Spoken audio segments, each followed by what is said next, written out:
I have played a fair amount of real-time strategy games in my life. Think of games like Warcraft, Starcraft, Age of Empires and Supreme Commander and you get the idea. Yet my favorite ones have always been the Command and Conquer games. Expanding your bases over the map, gaining as much credits as possible and using all those credits to build a giant army of little dudes with guns. And there is always that satisfying moment when you blow up an enemy building with a shit ton of tanks, or by using one of the series' iconic super weapons. This accompanied by a soundtrack that kicks ass. I fucking love it. In the early days, Command & Conquer games came packed with 2 CDs, allowing you to play the game against one of your friends while only needing one single purchase. Which is another reason why Command & Conquer games became a worldwide success. However, today I'm not here to talk about the RTS Command & Conquer games. Nope! I'm here to tell you all about one of my all-time favorite Command & Conquer games, which also happens to be one of my favorite PC games of all time. Command & Conquer Renegade.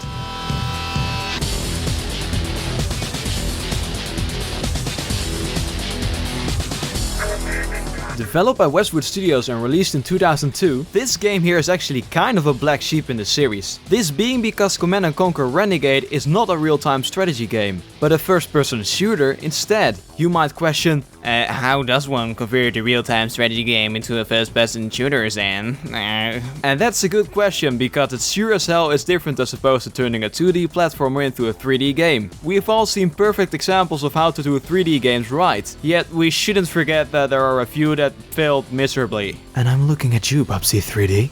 After an incredibly over-the-top but awesome intro sequence, you will be greeted by this main menu screen here, which also happens to be following the same theme as its installer. And to be honest, that is actually something I'm missing when I install games on my PC these days. Some of the old school installers were actually pretty dope, now we just got this. In this case, the Renegade installer gave us a nice little preview of some of the units and weapons you will encounter in the game. You can also spin them around a little if you'd like, which is pretty cool in my opinion. Before I start telling you guys about the plot of this game, you gotta understand one thing about Command & Conquer, to avoid confusion that is. At the time, Command & Conquer games were separated into 2 series, each having their own universe. These 2 universes are the Tiberium universe and the Red Alert universe. Renegade's story takes place in the Tiberium universe, near the end of the— Hey, Zen, oi. What is Tiberium? Well, Mr. Snooperino, Tiberium is an alien substance that came to Earth by impact from a meteorite. It is named after the Tiber River in Italy, since that was where it was first discovered. This substance is pretty harmful to living beings, since it mutates plant life and drains all sorts of minerals from the area it's active in. These minerals are then transformed into crystals, which can be harvested. Now there are these 2 factions that have been in a conflict about Tiberium, since apparently it seems to have some sort of genetic value to it. There is not a whole lot known about Tiberium, and no one really knows where it came from. Also, since Tiberium fields are hazardous areas, walking through one is not a smart move, since like I mentioned before, it is harmful to living beings. And that is where this guy named Kane— I'm not interested in the bloody backstory, give me the conflict. I was going to get to that part in a bit, dude. Can you now please stop interrupting me?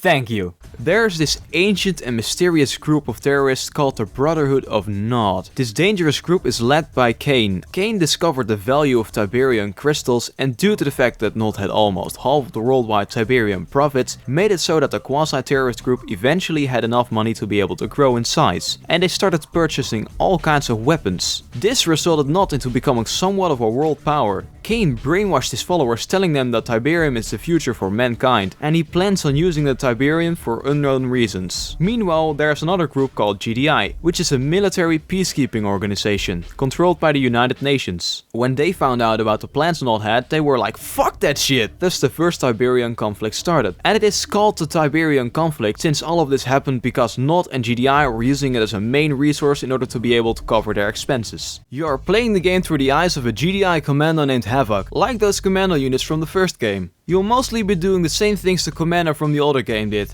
These things include blowing up structures with C4 and sniping enemies from long range. What this game did as well is add more variety to it, by allowing the player to engage enemies with more than just a sniper and C4, since you will be able to pick up dropped weaponry. Next to that are the vehicle sections, in which you will be able to use tanks, Humvees and other vehicles to your advantage. These vehicles will be dropped by GDI transport helicopters, or you will just find them being parked somewhere in the level. This does mean that you will also be able to take control of empty enemy vehicles. It doesn't really help that Havoc has an extremely bloated ego and numerous issues with authority. This guy over here doesn't care about the orders given to him as long as he gets to blow stuff up or shoot bad guys. In the cutscenes, Havoc also makes some of the cheesiest one-liners I've ever heard in a video game.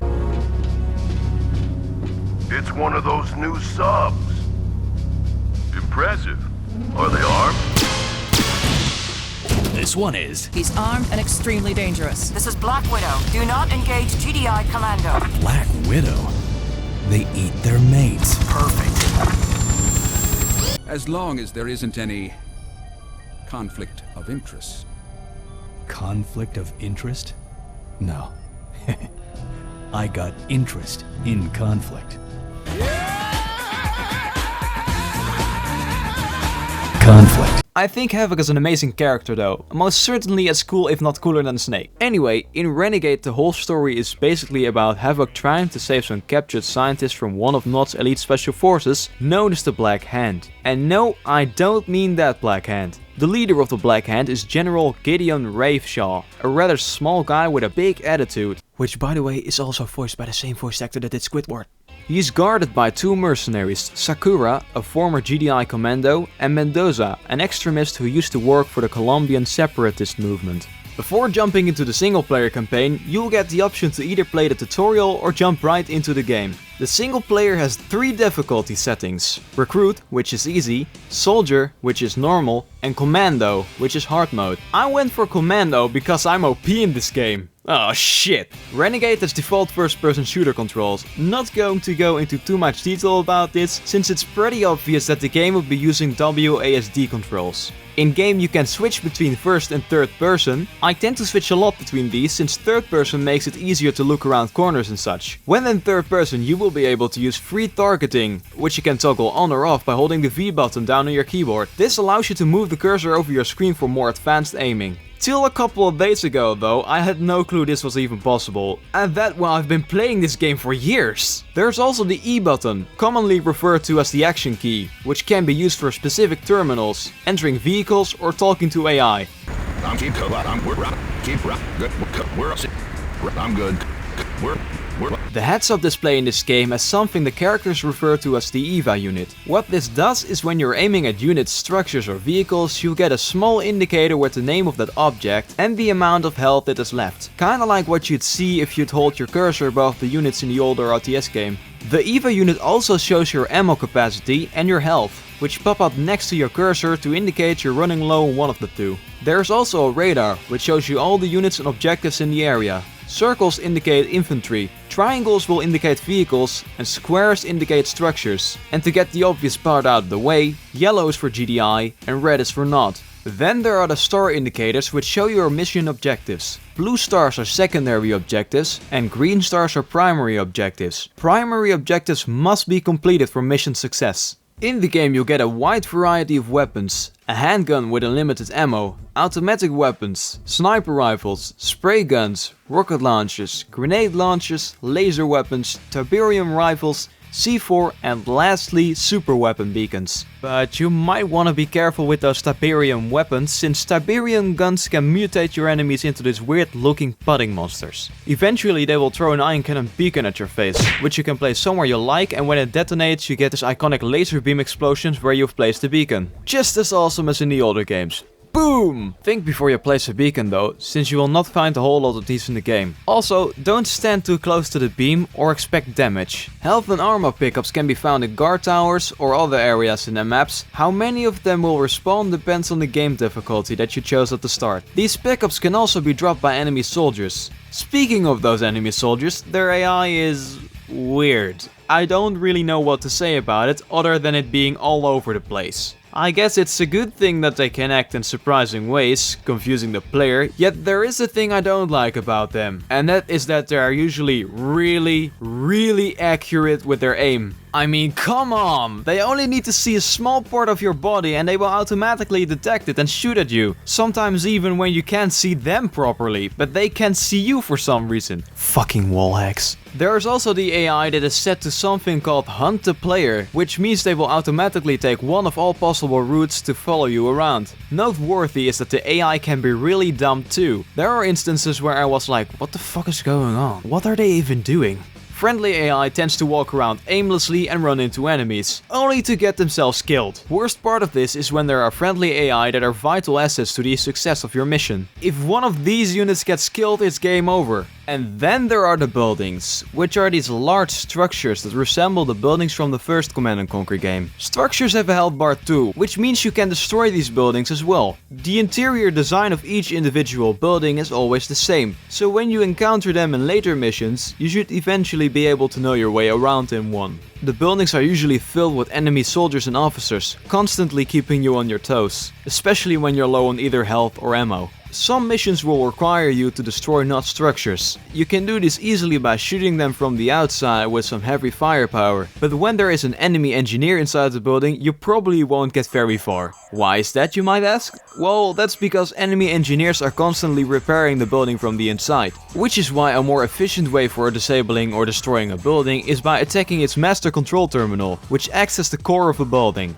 You can easily identify destroyed buildings since they will be showing cracks from the outside and its interior as well as being on fire. And they also have red emergency lights on inside. Inside buildings you will most definitely encounter these kind of doors as well. These are secured doors which can only be opened by keycards dropped by specific units, which are usually the Not officers. Not officers are stronger Not units, usually equipped with a chainsaw gun or some other stronger weapon. These ass faces like to hide in guard towers and keep on calling in for reinforcements. So if you're wondering why these Not transport helicopters keep dropping more troops in your area, that's probably because there's another Not officer somewhere nearby. And now about the objectives I mentioned earlier, the primary and secondary objectives. Most of these objectives are given by GDL Brigadier General Adam Loke, which is this guy here, or sometimes even by nearby GDI forces or civilians that require some help. The primary objectives are usually the more crucial ones. They may require you to keep certain allies alive, or they are the main objective which you need to finish at the end of the mission. Secondary objectives are extra objectives, which is usually something small such as eliminating a certain Not officer, destroying a specific building or turret, rescuing civilians, or collecting specific intel from a data terminal. There are also tertiary objectives, which are the hidden ones. You'll usually fulfill these if you blow up or destroy an unmentioned building or convoy.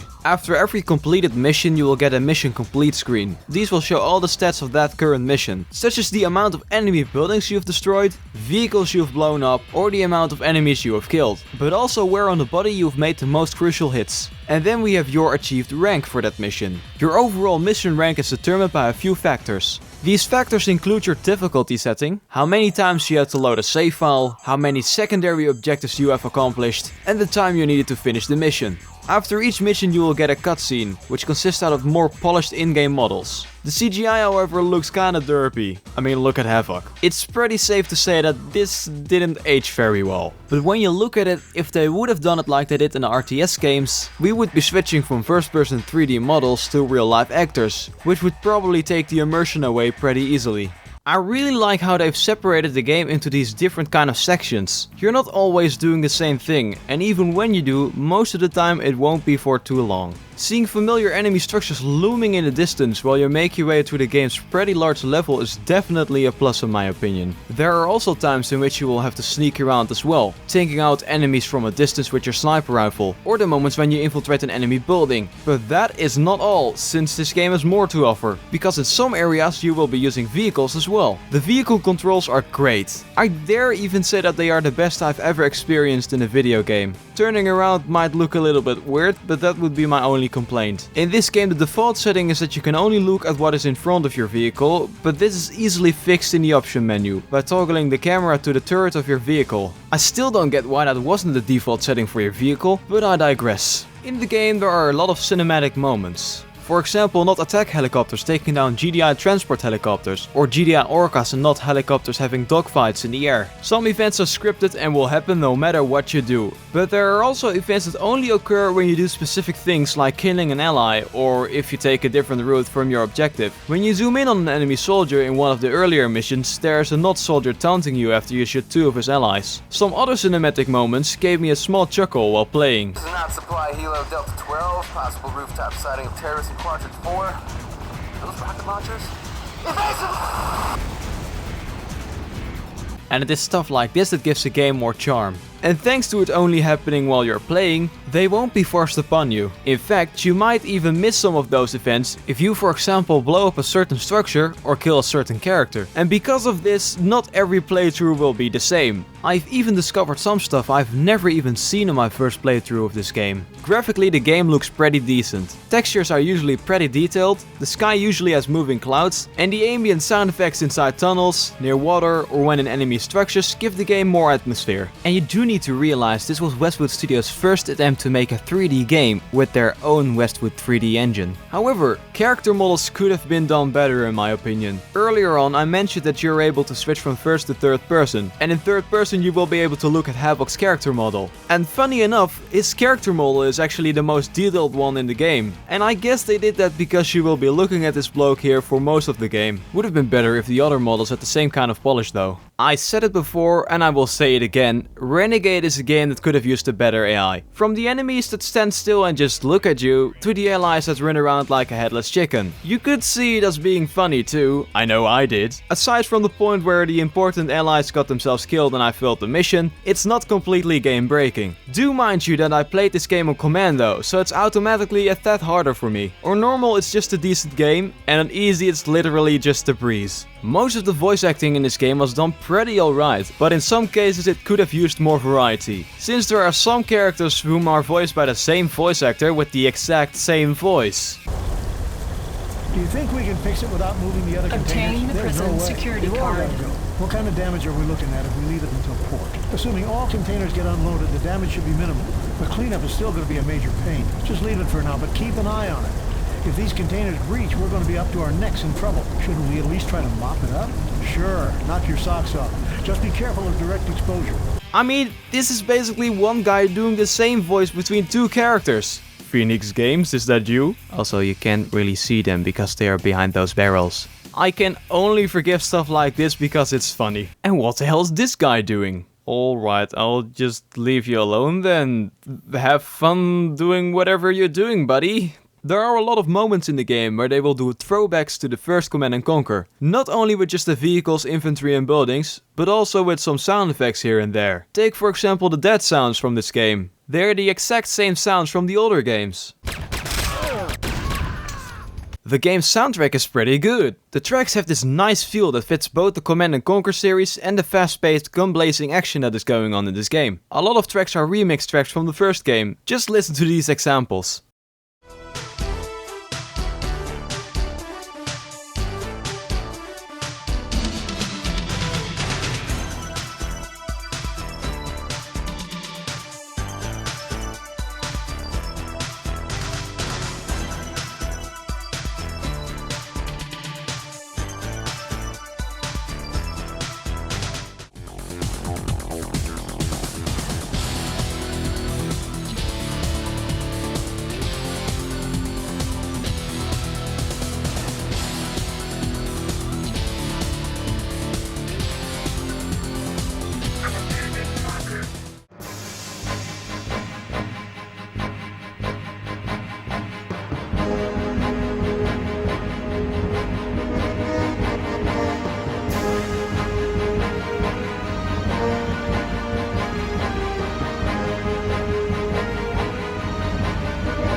They even used a small sample in one of the Renegade songs, which was also used in 1998's Xenogears for the PlayStation 1.